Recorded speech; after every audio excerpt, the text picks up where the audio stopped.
Hello and welcome. My name is Kyle FtW and welcome back to another Call of Duty Modern Warfare 3 video. Today we are going to be talking about the weekend one of the Modern Warfare 3 beta, and I'm going to give you guys my sort of lukewarm opinions, and then finally the things that I would love to see changed. I actually have seen some videos in my sub box today about some of those changes that will be coming with weekend 2, but at the current moment I'm recording this video I haven't seen those yet, but maybe some of these things that I'm talking about here will be changed in weekend 2. So starting off here with the good, I always like to start off videos on a positive note here with this game. I actually really like the time to kill. I mentioned this in my previous pre-gameplay videos, when I was covering news throughout the year leading up until this moment.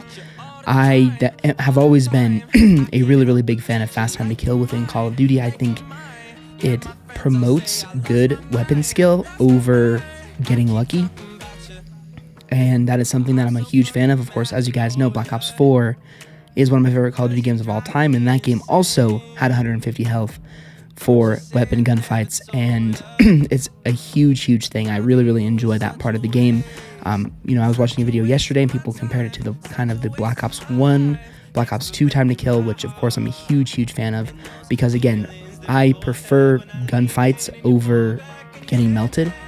In Modern Warfare 3, you can be, if you're a very accurate player, you will automatically do significantly better than your opponents, and number two, you can actually have a chance to get out of a gunfight. In Modern Warfare 3 or Modern Warfare 2 2022 and even MW19, you had to be very accurate, or else you would, what I meant to say is that if you didn't get into good gunfights or you got shot in the side, you would be instantly dead, and there was nothing you could do about it. In Modern Warfare 3, however, you can actually get those turn-on kills, which is really nice, honestly. So definitely I'm a big fan of the time to kill, and I'm looking forward to this year where actually gunfights matter and accuracy matters.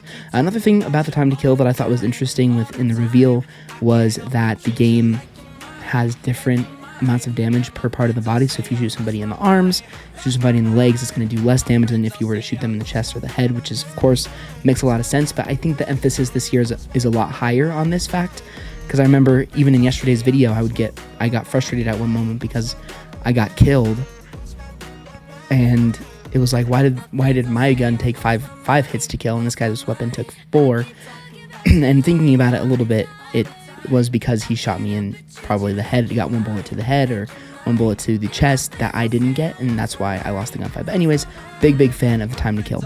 The next thing that I want to talk about is just the 3 of my favorite maps in the game that are good, that I really enjoy playing on. Rust, of course, is a very fun map. A little bit crazy. You're not necessarily going to do amazingly well on the map. You're definitely going to die quite a bit, but it's just a fun map. It's the OG Rust. You can't really get much faster paced than that. Definitely the fastest paced map in the beta so far, which of course makes a lot of sense because Rust was also the fastest map back in Modern Warfare 2. Favela probably should have been in the kind of average section of the beta, because it played okay, but there was definitely a lot of camping and a lot of head glitching on the map, but it's still Favela. I put it in the good because I think that it's still a fun map to play on, and it sort of brings back those memories from Modern Warfare 2 and everything of that nature. And then finally, last but not least here with the third good map of the beta, I have Skidrow on here. Skidrow is just a good map in general for games like this, especially because they're bringing back all of the Modern Warfare 2 maps. Back in Modern Warfare 2, Skidrow was a map I loved because it catered towards SMGs and catered towards shotguns, which are really enjoyable weapons to use, and it is the same thing here in Modern Warfare 3 as well, which is again a really positive thing. And again, you can't really go wrong with these Modern Warfare 2 maps, but I will be talking about one here in a second. And then last but not least, my next good thing that I really enjoyed from the beta so far with the time I've played it, and just to clarify, I should have clarified this at the beginning of the video, but I've played probably about 6 to 10 hours of the beta. I don't think I've played as much as some people, but I've definitely put in a good enough time to provide some good opinions on the game. I love the pacing so far of this game. Of course, modes like TDM are very slow paced, as they have been since Modern Warfare 2019, but that's kind of okay with me because I don't play TDM anyways. When this game actually fully launches on November 10th, which is funnily enough a month away from today, I will be mainly playing Domination, Kill Confirmed, and whatever other objective game mode I decide to play, but mainly Domination and Kill Confirmed, so it doesn't really apply in that matter. But I just love how everything is quick, how everything is smooth with the movement. I actually am going to add something else into the bad here real quick as I talk about this, but yeah, again, I'm a big fan of the pacing and the movement of this game. I think that they have completely erased what made Modern Warfare 2 2022 so slow and brought back a fast-paced Call of Duty game, which is, of course, a very, very great thing. And that is my last good thing here. So, not talking about some things that I kind of just have an average feeling of. It's not necessarily a bad thing, but might need to be adjusted here as we continue to play, or will be adjusted already, as I said, from the information we got today. But I'm not really decided on how I feel about Estate. I've had some decent experiences on Estate, and I've had some really miserable experiences on Estate. And I think my biggest problem with Estate so far is just new Call of Duty players. I mean, not that, Call of Duty players back in 2009 didn't play this way, but it seems this now in 2023 that Call of Duty players are playing Estate a lot more defensive than they used to do back in Modern Warfare 2.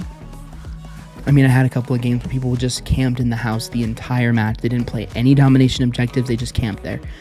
And the same problem that I had in Modern Warfare 2 2009 came true here in the beta as well, where if you get the C-spawn on Estate and Domination, you are screwed. You are going to do terrible. There's not really much you can do to change it. It's just kind of a bummer. But again, I've also had some good games on Estate where people move around, and so Estate, I think that's just kind of where Estate is. It's just an average map for Modern Warfare 2, and that's just kind of how it is here in the beta as well. The next thing I wanted to talk about that I just kind of have neutral feelings of is skill-based matchmaking. You can't make a beta review video without talking about skill-based matchmaking. I would have put it in the bad because that's usually where it belongs in my opinion, but honestly, I'm just kind of done caring about skill-based matchmaking. I think that it is annoying for sure. It definitely takes away your fun from the game, but it's never going to go away. So you just kind of have to accept that it's there and just deal with it. And I also have mentioned in some of my videos here, the live gameplays, that skill-based matchmaking is always turned up to 3,000 during the beta because I don't know why. I mean, I think it's to, for the new players who have not pre-ordered Modern Warfare 3 yet to jump into the beta and have no sweaty games in order for them to progress and actually like the game and enjoy it and then buy it. But yeah, again, skill-based matchmaking, I've had some frustrating games. I mean, luckily the gameplay in the background that you guys are watching is 2KD gameplay for the first time ever. And again, I'm just kind of over the skill-based matchmaking thing. I don't like it. I think it's a terrible feature. It's not necessary in Call of Duty, but I just know that it's not going to be changed. So there's not really anything. There's no reason for me to just constantly complain about it. So, and then last but not least, something that again I'm average about is the weapon selection of the game. And this, of course, will change. This is the very, very first weekend of the beta, but the MCM, I think is what it's called, the sort of like the ACR equivalent, and the fast-firing SMG, which I unfortunately can't remember the name of right now, are just dominating the beta at the moment, and kind of makes the game a little bit boring at times. But again, as I said earlier, they will definitely be adding more weapons this weekend into the beta, so I think that will change. And of course, during the full release of the game, where we have all the Modern Warfare 2 2022 weapons and all the Modern Warfare 3 weapons, this sort of mixed feeling thing about weapon selection will definitely go out the window and will be something that I'm not worried about. Now talking about the bad things that I really, really would like to see changed come weekend 2 and come the full release of the game. The streak selection in the beta is really, really bad and really disappointing. I mean, we have 2 lethal kill streaks. Yeah, 2 lethal kill streaks, that's it. We have the SAE and we have the Juggernaut Recon, and none of those streaks are really that interesting. I mean, the SAE is straight from Modern Warfare 2 2022, and the Juggernaut Recon, I actually haven't gotten that streak yet. I got it once and then it got stolen. But the streak selection definitely needs to improve. I know that it will. They're just kind of keeping the game minimal right now. Hopefully weekend 2 they add a few more streaks in the game that are good. And of course, hopefully during the full launch of the game, they have some more better streaks, because again, the streaks are just bad. I mean, the Guardian is completely useless. It is more of a glorified stun grenade. It doesn't even do any damage like it did from Black Ops 2 or in Black Ops 3. The SAE is actually pretty good. I've gotten quite a few multi-kills with it, so I do like that streak. That streak is a streak I'm fine with. UAV, counter UAV, those are fine as well. The hunter-killer drone equivalent, I can't remember exactly what the drone is called. That thing is annoying, but again, it's a fine kill streak. It'll usually get you like one kill or so per use. I'm trying to think of what other kill streaks are in the beta. But either way, that definitely needs to be changed, and I'm hoping next weekend they add a lot more streaks into the game, because I think that would be good. Because so far, there's really no way for me to determine if this game is a pub stomping game or not, because the streaks that are available in beta are not very good, and that makes it hard to judge that fact, basically. So definitely would love to see that being tweaked. The next thing I have here is Battle Rage. I have seen quite a few complaints about this, but I honestly haven't experienced this too much in my gameplays, but when it does become annoying, it is very, very annoying. So Battle Rage essentially was a field upgrade from Modern Warfare 2 2022 that essentially every time you get damage, you instantly get health back. And so with 150 health in the game, that can definitely become a problem when, especially if you're shooting an enemy and they happen to use Battle Rage, run around a corner, and they're going to be max health by the time you can get back to that corner. And I just think that having it as a tactical equipment, or possibly replacing the stim, isn't really something that I think is good for the game. But we'll see. We'll have to see how that continues to play out. But I would definitely prefer it to be a field upgrade, not a tactical equipment, because of the nature of it. Stim is not quite as overpowered as this, because stim you actually have to manually use when you need it. Like, as in, it doesn't necessarily, it can get you back up to health quickly, but it doesn't heal you by shot. I believe stim works, but you use it, you get damaged, and then it goes away. That stim effect goes away. So we'll see. That definitely is something that I would like to see tweaked. And then last but not least, I'm trying to remember what the last thing I wanted in the bad was, but visibility is another issue this year, specifically just on Estate and on Favela. I had some issues with visibility as well. They mentioned in the reveal, or in some of the pre-launch stuff, that they would have the red names back over the characters, but there was just none of that. There was just the red diamond over the characters again. And so I'm not really sure why they exactly said that when it's actually not in the beta. But yeah, just especially on maps like Estate, I have a really difficult time seeing enemies. I mean, I remember looking at enemies with my FOV at faraway points on that map, and they were like tiny. Like it looks like I was shooting at ants. And so I really would like to see either them have sort of the red lights on them like they did in Black Ops 4/Black Ops 3, or give them the name highlighted red so that they are easy to spot, and just improve that fact. And then last but not least, the thing that I wanted to say that is not something I'm really a big fan of is just them saying that you could cancel everything in this game. You could cancel your reload, you could cancel your grenade usage, you could cancel all that stuff. You actually can't. You can cancel your reload if the magazine isn't empty, but if the magazine is empty, you cannot cancel your reload, which is not something that I like within this game. I have been in many gunfights, just like in Modern Warfare 2 2022, where I run all the way out of ammo, my character reloads, and they do that motion where they either like knock down the thing so the weapon can fire again.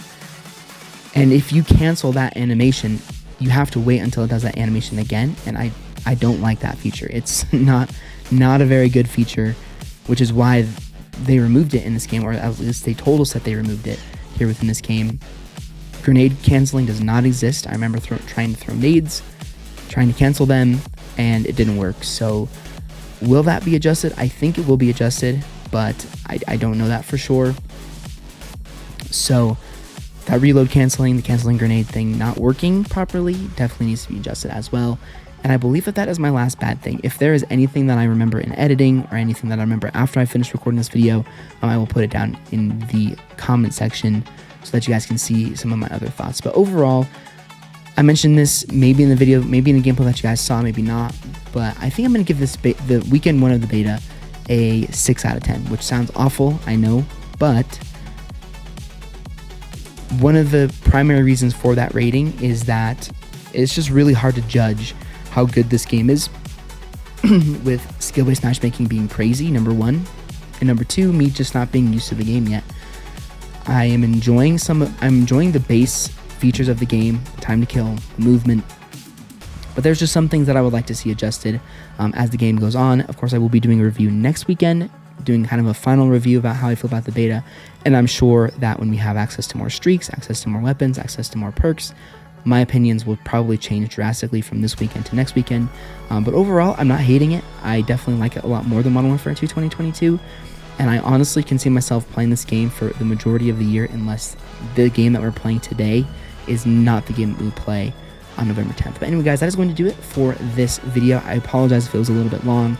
These videos tend to be my longest videos because there's lots of stuff that I want to talk about, lots of stuff that I feel strongly about, and yeah, so I do apologize if it was a bit too long for you guys. But anyways, if you guys did enjoy this video, like I always appreciate it. Let me know what your guys' thoughts are about the Modern Warfare 3 beta.